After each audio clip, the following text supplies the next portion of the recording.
Welcome to another episode of the Carpe Fide Podcast, where if the shoe fits, you wear it. And if the truth hurts, you bear it. I am Justin Gruber. And I am Jesse Gruber. And today we hope you will seize the faith. Hi-ho, and welcome to another episode of the Carpe Fide Podcast. It's a brand new year, and my name is Kermit the Amphibian. I am here taking over with a special New Year interview. Once a year, the folks over at Carpe Fide Podcast allow me to jump on here and have one of the most high-impact, dare I say, most intense and deep conversations with one of the most powerful men in the Western world. That would be our guest tonight, President Donald J. Trump. Yes, well, you know, Kermit, I appreciate the opportunity to come on again. It's been really great. It's been a really great year. Got a lot of exciting things to talk about tonight. Well, so much has happened. I feel like, Mr. President, you've been in office for maybe 1,000 years, but this is just the first year of your second term. How do you feel you've done this first year? Well, you know, Kermit, it does feel like it's been many years, many years, and I feel like we just keep winning and winning and winning. But I feel like it's been a very successful first year. The lovely Lady Melania has been very helpful in planning out some things this year. We had a big Christmas bash, very fiery bash there at Christmas time. We had just so much winning this year. But I know that we have a lot to get to today. So much to get to. There's been a lot going on, and it turns out, as often is the case, you are the epicenter, if you will, of all the moving and shaking of this giant earthquake we call America. Kermit, I just want to say happy January 6th. That just passed, and I just wanted to commemorate that. Well, it was a day that happened. A day that caused Alexandria Ocasio-Cortez to fear for her life, though she was not present in the Capitol. Well, you know, Kermit, with ice running around, she should be very fearful indeed. Indeed. The first question I wanted to ask you, and this is just a little off the cuff, I feel like going into office this time has been significantly different for you than previously. It feels like perhaps you've learned a little more of how to, leverage the political system. Do you feel like you've been more prepared this time coming in? Because you sure have hit the ground swimming, so to speak. Yes, well, you know, I've had 4 years to prepare for these 4 years from the previous 4 years, and there's been a lot of learning that's happened. I watched our country get just plowed into the ground by Sleepy Joe, and then crazy Kamala. She's really not good. She's really not good. She's not good for the country. The people do that. The people elected me, and we did hit the ground running because that's what we mammals do. We run, and we had lots of plans. Basically, just don't mess with the United States of America. We're bringing everything back. Our socials are on point this year. We've had many likes and reactions to our tweets. Very, very successful. We've got an amazing Secretary of War, Pete, who's done a great job with the bombers, done a great job with our troops. A little bit of espionage, a little bit of kidnapping this year. It's been a good year. That probably leads us right into what really should be our first line of questioning. Mr. President, there's a lot of mixed messages out there. Why don't you just come from the heart here? Just really dig down deep.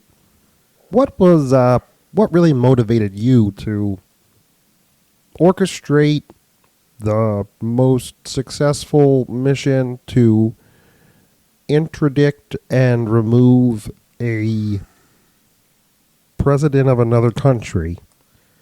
Well, Kermit, I don't know what dicks have to do with it, but I do think it was an amazing strike. Basically, he went on the internet and he said, "Come get me." So when he said come get me, I was like, well, I guess we gotta go in and get him. So basically, in about a week, we just we up and planned that. Very top secret, very, very high level. Nothing leaked. And you woke up one morning, and he's on his way back. He's got some pictures. We've got some tweets. It was great. It was in and out. What we understand is that this has been being planned for, several months, really. But you yourself shared some phone calls with President Maduro not more than a few weeks ago. Was that level of interacting with him just one more layer in the espionage onion? Well, Kermit, I got on the phone and I asked Maduro. I said, "Hey, Maduro, am I talking to a cigar or am I talking to a person?" That's the first thing I wanted to know. Maduro cigars, very good, very dark, very rich.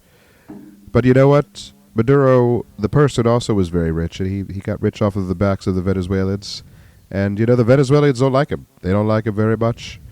In fact, I mean, they didn't even elect him. That's why he's a dictator. That's why he's a dictator. Beyond that, it was all about the cocaine, and we don't like cocaine. We don't like drugs. We don't like drugs in the United States, and it's killing our people. And so I talked to him. He said, "Come and get me."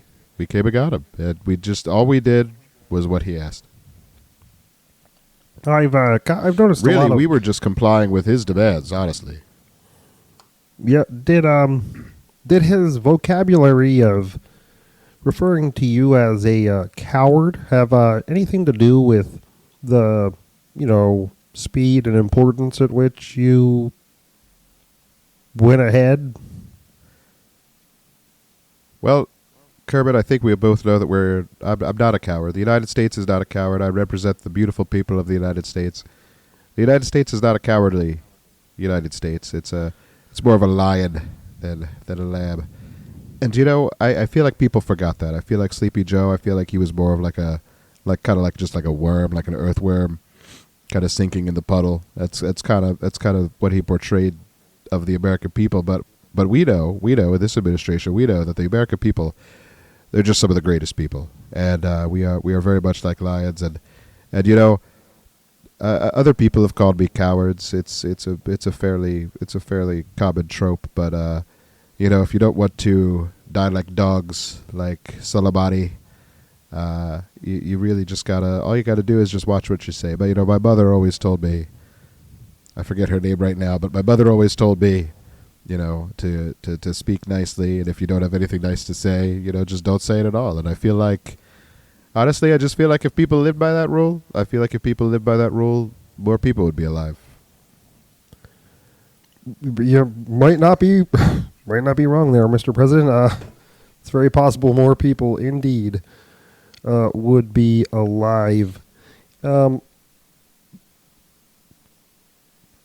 I had a question, and it left my mind. Yeah, well, Kermit, it's not about the oil. It's not about the oil. It's about freedom. That's what it's about. But I mean, just speaking as someone whose skin is naturally oily, oil is it's a good bonus all the time. Well, really, Kermit, your skins were like mucus. Then there's glands. There's glands involved. A lot of secretion going on. One man's secretion is another man's secretion. It's just what it is. Well, we all secrete, at times. Oh yeah, no, I'm a huge fan of mastication. It's very important. That is something entirely. It's something entirely different, Kermit. I'm not sure you got your vocabulary from. You and Maduro must be talking too much. I don't know. Oh no! When you masticate, you'll secrete more saliva fluid. Is that not what you? Do you not You don't know about mastication? Well, mastication's more of a process than the actual act of secreting. Well, I mean, secreting. It's got to be part of it. Secretion's a part of the whole. But anyway, fluid. I didn't think frogs did a lot of mastication, but. Oh well, have you ever caught a fly? It's all moving and it's wiggling inside of your mouth. We got Well, it's like the great Taylor Swift said. Why'd you have to go and make me so masticated? That's what she said. I thought it was constipated, very confusing. She's a very confusing artist. Don't understand her very much. That's what happens when you do drugs, Kermit. That's what happens when you do drugs. That's why we got Maduro. It's also what happens when you do football players, but that's a whole other topic. Wow. When it comes to intervening in foreign countries, one probably can't forget the not-so-distant past when on Christmas Day you intervened in the lives of Christians in Nigeria. What motivated you to move with such rapid response to the need of Christians being persecuted in Nigeria? And did the day, choosing to choose like Christmas Eve, was that like purposeful? Did you plan it around the holiday that remembers the advent of our Lord and Savior Jesus Christ? Well, Kermit, we are a greater administration than Santa Claus. That's for sure. And the greatest gift, really, that anyone could give is freedom.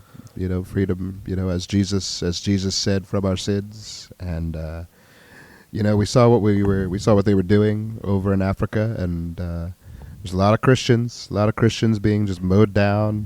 The children are captured, and I couldn't sit in the White House and know that there were children being captured for Christmas, and so we decided to give a little gift from the United States military, just to kind of remind people the spirit of Christmas, Well, I believe ISIS did indeed receive that gift, and apparently you didn't send any receipts for return. No gift receipts with that, Kermit. They're Bob's. They can't return those. Yeah, a little tongue-in-cheek there, President. But yes, Enough about the mastication, Kermit. We've covered that thoroughly. Speaking of mastication, just recently popping up in the news was that you were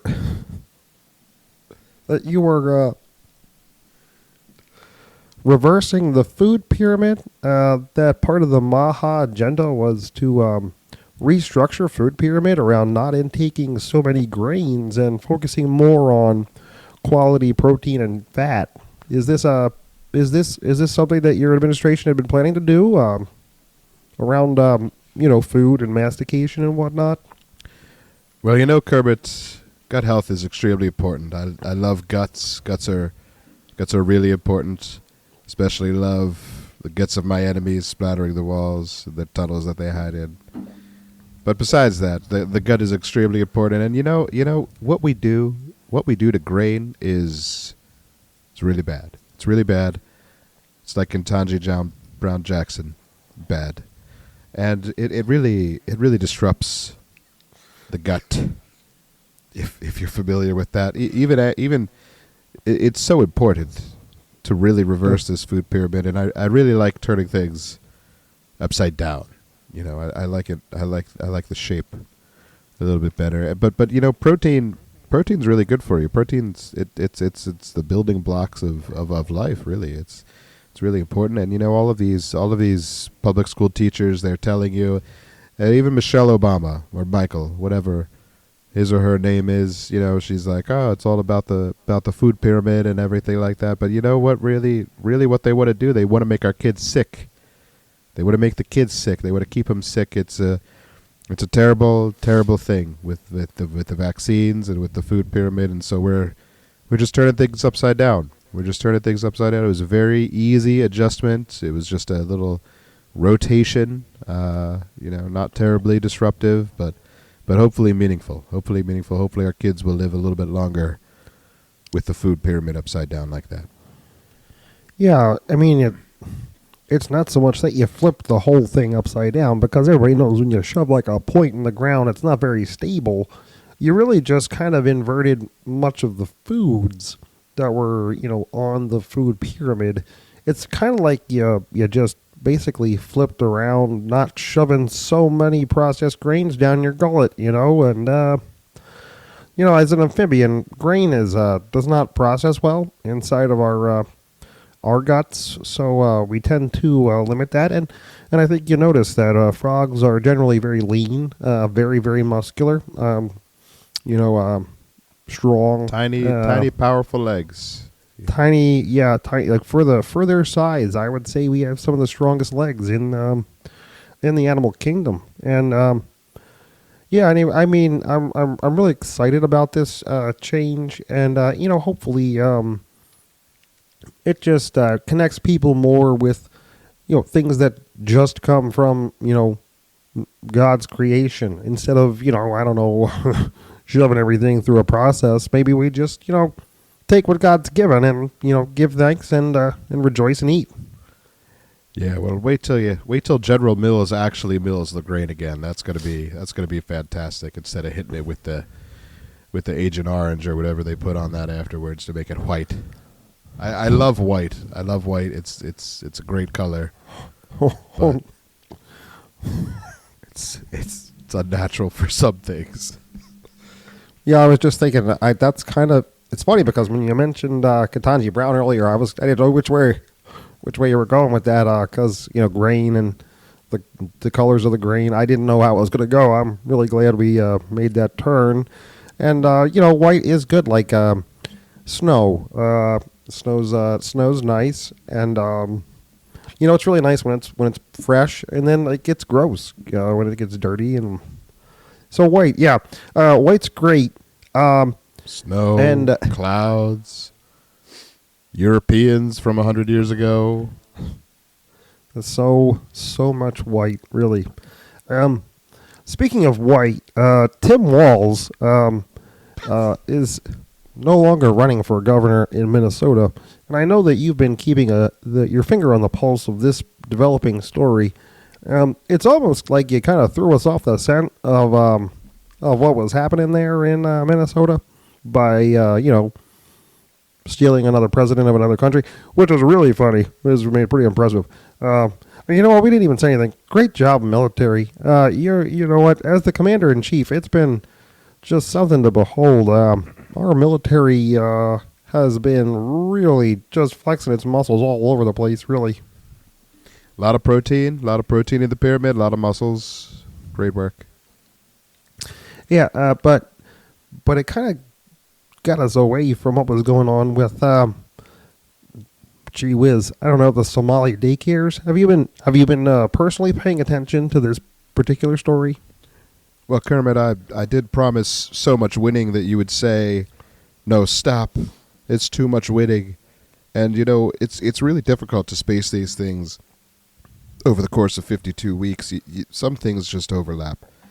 And, our boys and I guess girls in ICE, they're doing a great job. They're still following up on the Leering centers over in Minnesota. Lots of corruption, lots of tax issues. The taxpayers are paying for things that, quite frankly, they shouldn't be paying for, like Somalia. There's a lot of corruption in there, and all it took was a 20-year-old with a camera, and really the whole thing blew up. I mean, he did our work for us, really. Now all we got to do is knock on doors and ask some just polite questions with handcuffs, and the rest kind of just falls in place. I mean, it's a fairly cut and dry thing. Indeed, it's interesting. It seems that it's been such a far-reaching, we'll call it a scandal, that Tim Walz doesn't even feel prepared to run for a third term, and that was indeed the direction he was trending in his political career, to run yet again as governor for a third unprecedented term in Minnesota's history. But this scandal seems to have really paused that whole process for him. Do you think this reaches all the way to the top? Yeah, well, his run would have been unprecedented, but now he's been unprecedented, if you know what I mean. It definitely went all the way to the top. You see the fake news CNNs, you see the fake news MSNBCs. They're like, oh, don't worry, the state did an audit. But really, it was the state that was doing the corruption to begin with. I mean, how could you trust the audit if you can't trust the people at the top? And as you pointed out earlier, Kermit, you being green, Tim Walz is very white. Very, very white, and sometimes you just can't trust white politicians. It's just part of modern true. American politics. Sometimes it's the white people. It is true, and I do want to say, just as a fellow citizen, just really thankful that you are working really hard to make retarded great again. And I got to tell you, bringing together a whole community in Minnesota around driving past his house and shouting retarded at him, that is quite an accomplishment. I knew, you won't get the credit you deserve for that. Certainly not from mainstream media. But here at Frog Stream Media, we definitely believe in giving you credit for that. So just wanted to say, great job, Mr. President. Well, it's like Marco Rubio said, if you know, you know. Now you know. And it was kind of funny. I mean, obviously, I didn't mean for all this to happen, but the fact that it happened, it's certainly an exercise of free speech to voice your opinions on the intellect of a sitting governor. I mean, they used to tar and feather these guys back in the day, and I'm not saying I would be tarred and feathered, but I'm saying some of these people would. But I feel like that's a fairly benign thing to have happen to you, as opposed to that. So, yeah, honestly, he should be thanking them. It's very interesting because one might say that to think you could take programs that were only supposed to have a few $1 million and then slowly but surely embezzle hundreds of millions of dollars through these programs, and to think you could do that and not get caught, well, kind of makes you retarded, if you ask me. I mean, that's what happens when you do girl math. I'm not saying that girls obviously are retarded. I'm just saying girl math as a concept just doesn't work like that, and Tim Walz found that out the hard way. Yeah, he he sure did. Sorry, Mr. President. I think you need a little more secretions there, Kermit. I haven't masticated in a couple of minutes. Let me. I'm just going to stop here and go ahead and get a little refreshment of water. Yeah, well, you kind of need water. You're amphibious. You do a little bit of both, but you got to stay wet. You got to stay hydrated. Always look to stay wet, sir. Absolutely. Did you just also recently, again, your administration's been like drinking from a fire hose every day, something brand new.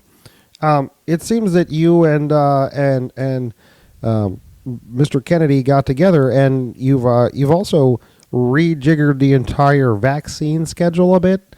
What was the impetus behind that move? Really, Kermit, nobody knows what they're doing with vaccines. They have no idea. None of this has been studied. It's not been tested. And, Bobby, he's a great guy. He's a great guy. He knows what he's talking about. He's not a doctor or anything. But, I wasn't a politician, and here we are. So sometimes that's the best thing for the country. But he's making a lot of moms happy. A lot of moms who have done their research. A lot of moms who know what they're talking about, who have kids that have been affected by these things. And really it's just it's a ploy. It's a ploy for big pharma. It's meant to keep people sick, but we're trying to we don't want to pull the whole rug out. We don't want to pull the whole rug out. I really think that would be really bad for the country if the whole rug was just pulled out. But we got to make progress. On year one, we got to make progress on the vaccines, and I think Bobby's doing an absolutely great job with the triangles and the vaccines. Yeah, the triangles and the vaccines. And additionally, if I do say so myself, sir, as a young amphibian in school, we had to go through something that was instituted by President Reagan, and that was the President Physical Fitness Challenge. And I just recently read that you'll be bringing that back into the school systems. That's absolutely fascinating to me, Mr. President. And why do you find something like that might be beneficial for America's youth? Well, really, we're just trying to teach the kids that until you can do as many pull-ups as Bobby Kennedy, you really don't have to worry about the direction that the country's heading. You could just coast along, eat healthy, stay healthy, be physically fit, and as soon as you surpass his goals, then you can start worrying about the politics. It's going to be really good for the country. Um, But you know what else? you- Did you know what else? What Ronald Reagan did? Do you know? I mean, he did a lot of things. Do you know what else he did? Many things. He made Big Pharma completely not liable for any of the vaccine injuries. That was a very bad thing. So we're trying to take the good. We're trying to take the good, and as we masticate, we're trying to spit out the bad and then keep the good. You know? I definitely think perhaps if there was more developed science, he perhaps could have identified better goals there. Indeed, I'm sure if he were alive today, he would express some regret over that. Yeah, indeed. Mm-hmm. Well, you know, we all have regrets, Kermit. We all have regrets. Yep. You know, I feel like I might have heard you passively say this. Will pull-ups be a new requirement in order to vote? Well, you know, Kermit, I think that would be a great thing. Obviously, we'd have to have stipulations for our handicapable, for the wheelchairs and things like that. But you know, other than that and a basic test, I think that one of the other tests is going to be how to spell the word learning.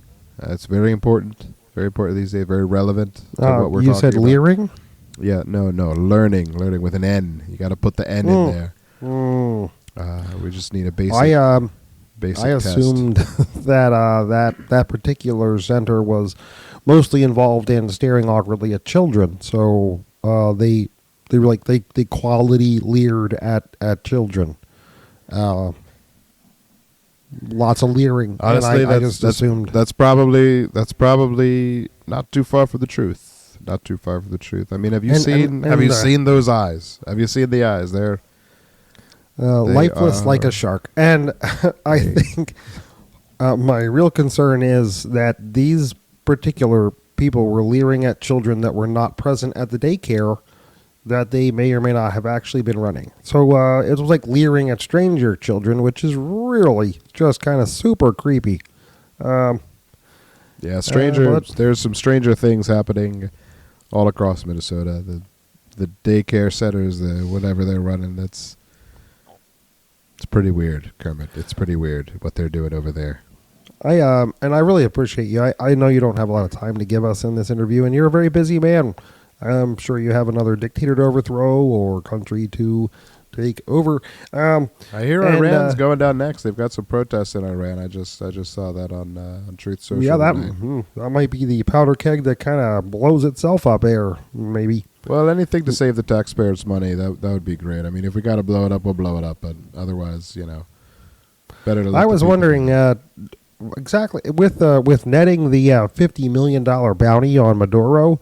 Do you think he almost made a complete wash on that particular operation? Well, nothing. Obviously, human life is priceless. $50 million is way too low that we would be getting. But you know, it'll help. It will probably do like a stipend or something like that for. Well, I do want to say it was very appreciative. I saw several people commenting on the fact that you really wanted to keep families together.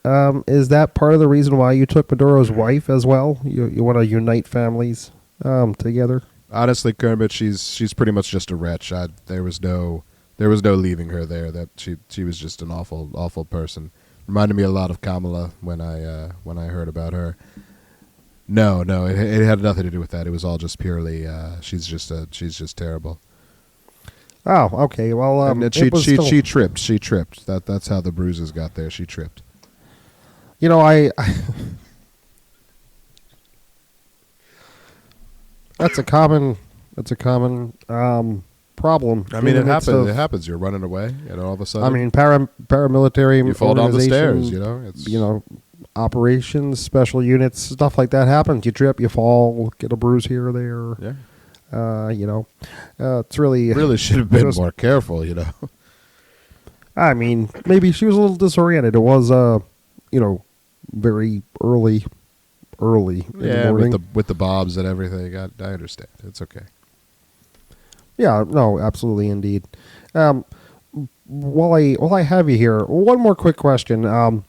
what exactly were your thoughts on the 6.5 minute monologue by Will Byers on Stranger Things this season, where he basically admitted to being able to destroy Vecna with the power of gay?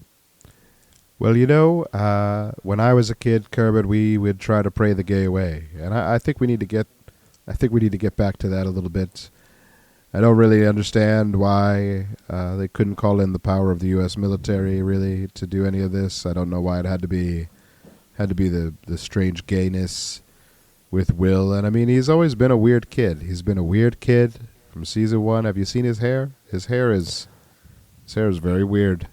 I mean, I don't want to point it out, but there is certainly a lot of trauma in Will Byers' life. Yeah, but Kermit. His hair was weird before the trauma, Kermit. He was a weird kid. I think the hair may have been an indicator of the trauma. Kind of like a cry for help, maybe. Kermit, I just want to say I've watched season 1, and he had that haircut since the beginning. A lot of trauma, though. But if you'll remember, in season 1, his mother is not able to be very involved as she's working because his deadbeat father, who may or may not have been abusive, we don't have a lot of history there, wasn't in the home. Yeah, but that's just the 80s, Kermit, and everybody else had hair. I don't know what you're talking about. Actually, 11 didn't have any hair in season 1. You know what? 11 had trauma. She had hair before the trauma. Wait. You're saying people without hair have trauma?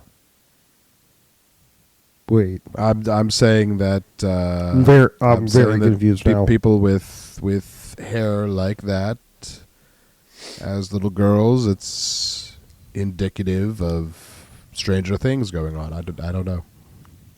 Well, this conversation is really getting upside down on us.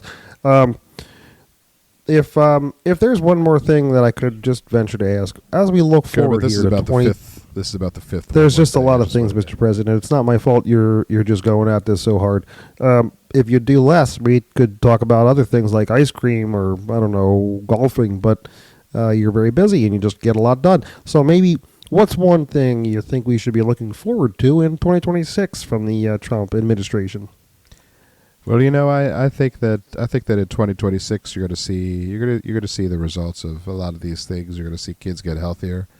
You're going to see less tyranny around the world. Venezuela, it's still, we got the guy, but there's a lot of people underneath the guy that are just kind of like the guy, and that's the problem with these countries. It'd be better to just colonize them, but honestly, we've got a lot of work to do in Venezuela.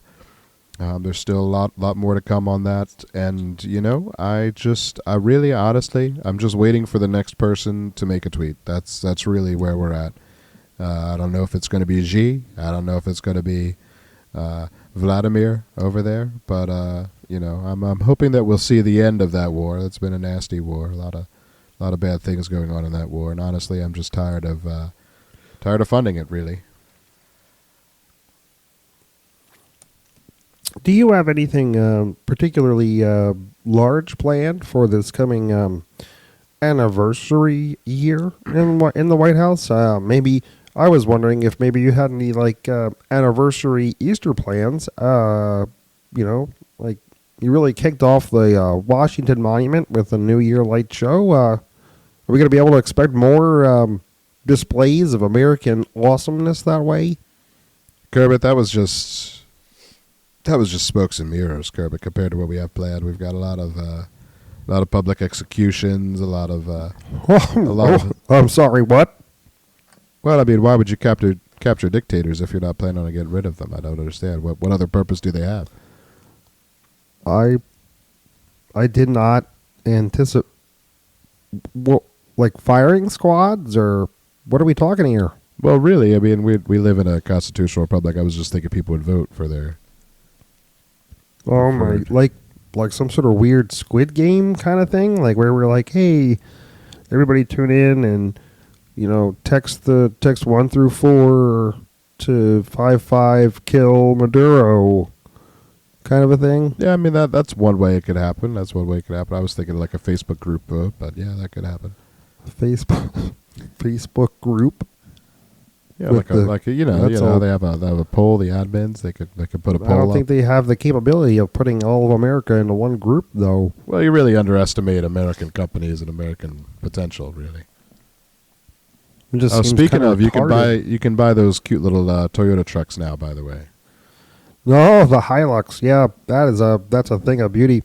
Tooling around the swamp in one of those bad boys. You better believe it. we're gonna have to rethink that if people put machine guns on them, but really, like they do in those countries. But Well, I mean, as long as the machine guns are pointed in the right direction, we can probably make some, I don't know, honestly, leeway here. you're and not there. wrong, Kermit. You're not wrong. I appreciate. Yeah, that. like maybe if they're all pointed at Maduro. during yes, a public execution. I don't know. Yeah, with the Helix. I'm just spitballing over here. That's fine. Well, there's mastication's got to end at some point. So It really does. And speaking of ending, I just want to thank you for your time, Mr. President. And I'm sure you have another, dictator to kill or capture / war to end, a peace treaty to sign, or some other institution in our country to gut and remove for fraud and waste. So I won't keep you from that. And I do appreciate your time here on the Carpe Fide podcast. It's always a joy to have these little wrap-up, year beginning, year ending, look ahead meetings with you, sir. And I wish you the best of luck in your 2026 endeavors. thank you very much, Kermit. I appreciate that. No problem taking the time. I was just I'm happy to get back to my beautiful wife Melania. She is she doesn't talk much, but she's great to come home to. So I appreciate you watching my time for me. Yeah, and Miss Piggy would like me to make sure she knows what's your New Year's resolution, sir.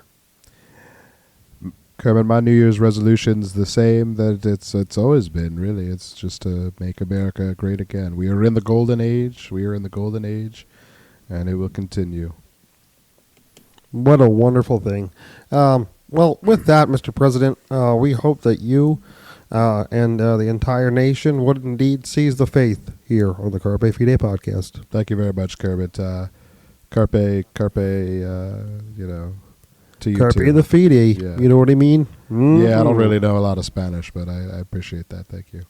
Yeah, no problem. Well, take care, Mr. President, and God bless you, and God bless the United States of America. Thank you. You're welcome. Okay, this has been Kermit the Frog with another episode of the Carpe Fide podcast, and dear listener, please do indeed seize the faith.